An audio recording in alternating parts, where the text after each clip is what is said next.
ഇത് 5th ഭാഗത്താണ്. നമ്മൾ വെള്ളിയൂർക്കാവ് എത്താൻ വെള്ളിയൂർക്കാവ് എത്താനാണ്. ഒരു പുഴ, അതിൻ്റെ അപ്പുറത്തൊരു പുഴയാണ് കണ്ടോ. വലിയ പുഴയൊന്നുമില്ല, അതിൻ്റെ കുറച്ച് ഇങ്ങോട്ട് പോയി ചെറിയൊരു വെള്ളച്ചാട്ടം പോലെയുണ്ട്, ഒരു ഡാം പോലെ ചെറിയ. ഇതാണ് നമ്മുടെ കാവൊക്കെ വരുന്ന സ്ഥലം.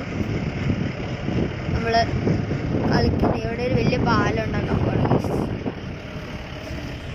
നമ്മളങ്ങ് പോഞ്ച